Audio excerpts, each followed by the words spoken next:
అమ్మతో పాటు ఆఫీస్లో పనిచేయడం మాత్రమే కాదు, ఆయన మాకు సాయం చేయడంలో ముందుండేవారు. అమ్మ చనిపోయినప్పుడు రిలేటివ్స్ కంటే కూడా ఆయనే దగ్గరుండి అన్ని పనులు చూసుకున్నారు. బట్ పోను పోను దూరం అయ్యాం. నేను పెద్దయిన తర్వాత నాకు అనిపించేది అమ్మ ఆయన ఇష్టపడుంటారని. బేబీ స్పృహలోకి వచ్చారు.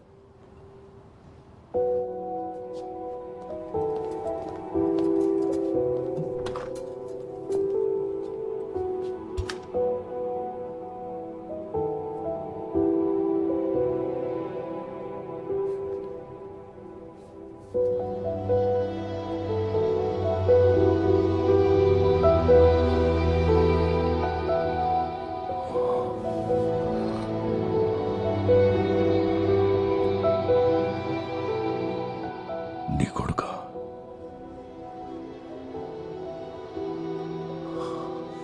రాధమ్మ నోట్లోంచి ఊడిపడ్డట్టున్నాడు. ఇలా రా.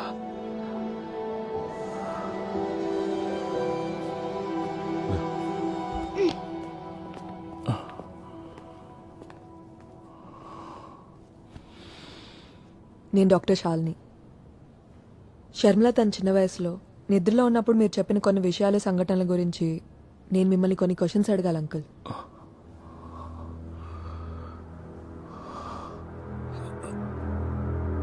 ఏంటవి?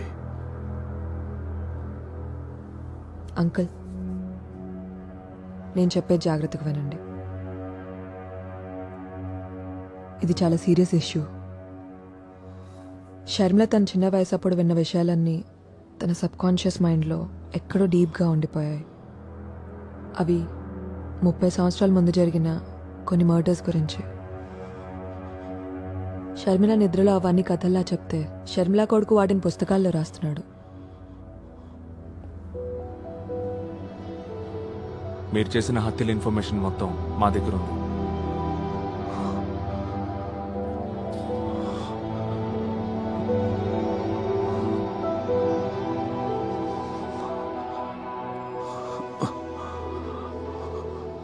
నువ్వు నిద్రపోలేదా?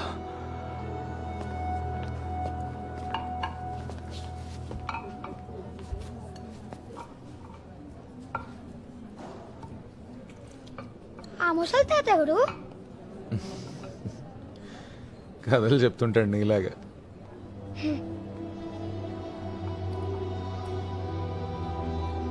నేను వ్యక్తిగతంగా ఏం చేయలేదు. పార్టీలో శత్రువుల్ని ఏరేశాం. అది డైరెక్ట్గా కాదు, కోఆపరేషన్ మాత్రమే. స్థలం, సందర్భం, అవసరమైన వాళ్ళని చూసేవాడిని.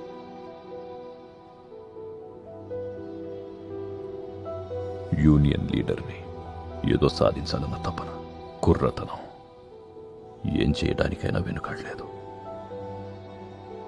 రాధామణి ట్రాన్స్ఫర్ అయి వచ్చిన తర్వాతే నేను జీవితం గురించి కొత్త కలలు కన్నాను. రాధమ్మ కూడా నన్ను ఇష్టపడింది. కానీ వాళ్ళ ఆయన చనిపోయి ఎంతో కాలం అవ్వలేదు. బంధువులు ఏమనుకుంటారో అన్న భయం. ఆ రోజులు అలాంటివి. ఇప్పటికీ పెద్ద మార్పు లేదనుకోండి. రాధమ్మ నా జీవితంలోకి వచ్చాక నేను చేసిన నేరాలకి నాలో అపరాధ భావం మొదలైంది. ఒక్కొక్కప్పుడు బాగా తాగి ఒళ్ళు తెలియని స్థితిలో రాధమ్మ ఇంటికి వెళ్తుండేవాడిని. తన దగ్గర బాగా ఏడ్చి కొంచెం సమాధానపడేవాడిని. ఆవిడ గోడ కానుకొని కూతుర్నోళ్ళలో పడుకోబెట్టుకొని నేను చెప్పేదంతా సైలెంట్గా వినేది. ఒక్క మాట మాట్లాడేది కాదు. రాధమ్మకి అన్నీ నువ్వే. తను చనిపోయాక కూడా నేను నిన్ను మర్చిపోలేదు. నువ్వెక్కడో చోట సంతోషంగా ఉండుంటావని సమాధానపడేవాడిని. నిజమే అయి ఉండొచ్చు. పార్టీ మీకు చెప్పడం, మీరు చేసేయడం, బట్ అవన్నీ కూడా హత్యలే.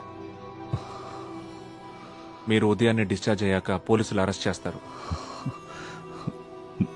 నన్ను నమ్మండి, నా చేతులతో నేనేమి చేయలేదు. మీరు ఏదైనా చెప్పాలనుకుంటే పోలీసులకి కోర్టుకి చెప్పుకోండి.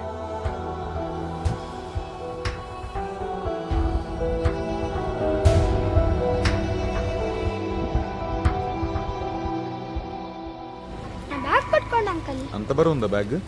పోయండి తెలుస్తుంది. అసలు నువ్వు ఏమన్నా చదువుతున్నావా లేకపోతే యాంగ్రీ బర్డ్స్ ఆడుకుంటున్నావా? ఆ పిచ్చి గేమ్ నేను ఆడను. యాంగ్రీ బర్డ్స్ లో నేను టాప్ స్కోర్ అని తెలుసా? మీకు అంత సీన్ లేదులే. నాకొక వీడియో కాన్ఫరెన్స్ ఉంది. అయితే నితిన్ నేను తీసుకెళ్ళనా? కాసేపు డ్రాప్ చేస్తాను.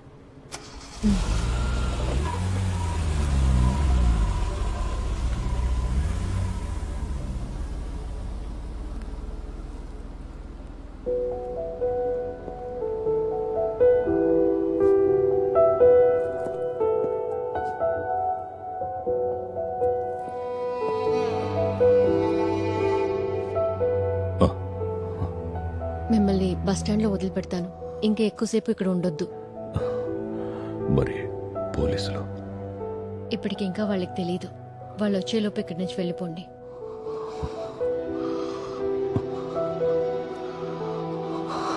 కనీసం మీరు అమ్మ కోసమైనా వెళ్ళాలి.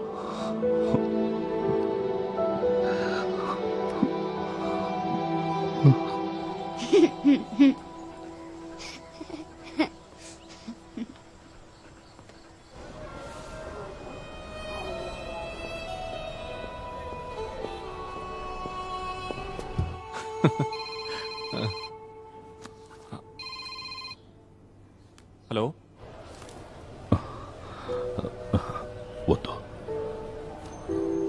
ఒట్టి చేతులతో ఇక్కడికి వచ్చారు కదా, పర్లేదు ఉంచండి. Sure, I will update.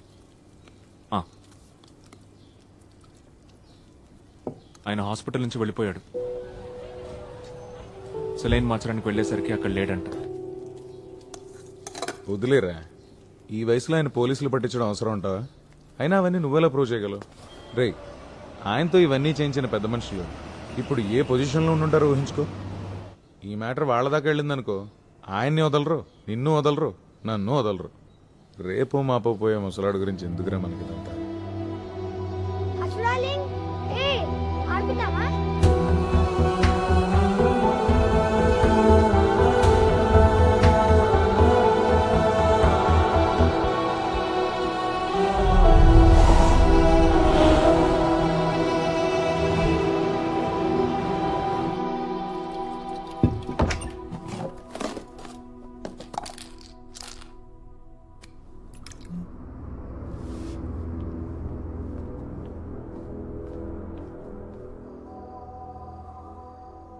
చూడాలి. ఇదిగో తిను. దా.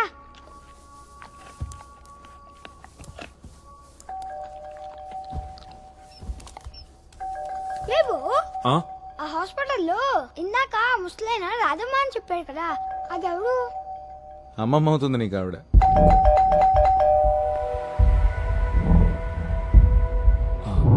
ఎందుకురా? ఒక రాధమ్మని చంపినావు కదా, నాకు తెలుసు.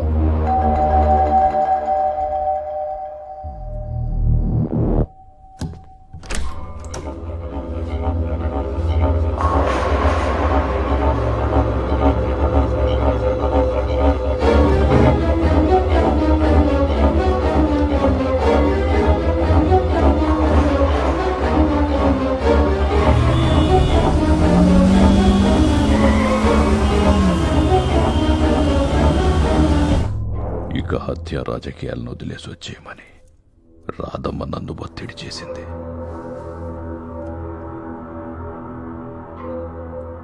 కానీ నేను వదల్లా. చివరికి తను నాకు దూరం అవుతుందేమో, నా రహస్యాలు బయట పెడుతుందేమో అనే భయంతో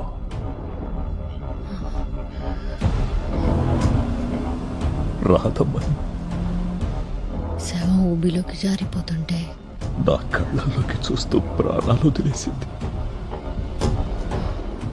అంత్యక్రియలయ్యాక అందరూ వెళ్ళిపోయారు.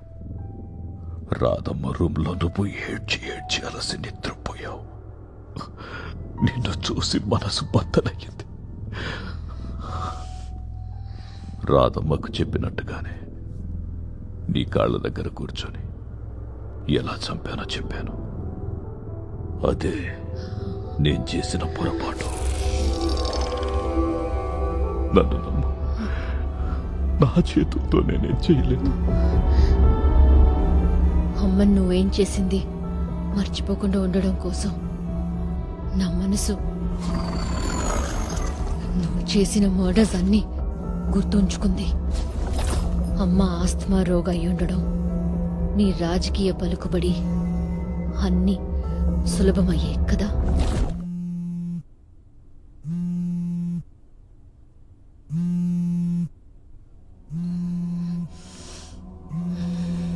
నిద్రపోలేదా నువ్వు?